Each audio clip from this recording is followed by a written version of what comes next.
పునర్నిర్మాణ కార్యక్రమం మన అమరావతి కోసం పోరాడిన రైతన్నలకి, విచ్చేసిన పెద్దలకి, మహిళలకి, చిన్నారులకి అందరికీ పేరు పేరున స్వాగతం, సుస్వాగతం.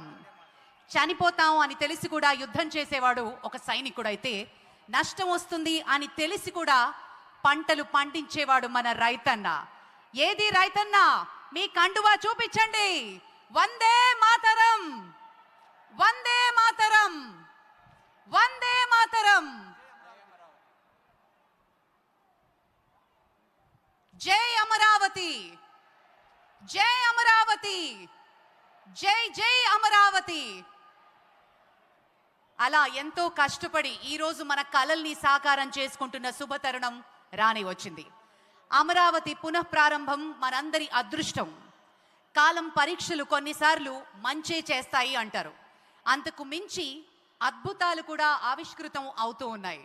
2014లో ప్రారంభమైన అమరావతి స్వప్నం ఇప్పుడు మరోసారి సాకారం చేసుకుంటూ పునర్నిర్మాణ కార్యక్రమానికి విచ్చేసిన అశేష ప్రజానీకానికి, ప్రత్యేకించి ఆంధ్రులకు, తెలుగు వారికి పేరు పేరున స్వాగత సుమాంజలు తెలుపుకుంటున్నాం.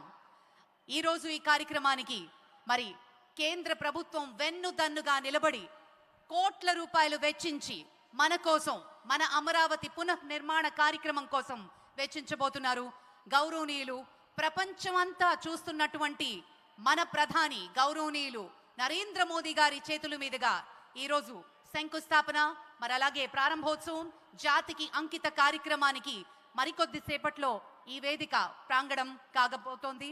మరి మీరందరూ కలిసి కోఆపరేట్ చేసి ఇటువైపు ఉన్న సీట్లని ఆక్యుపై చేయవలసిందిగా రిక్వెస్ట్ చేస్తున్నాం.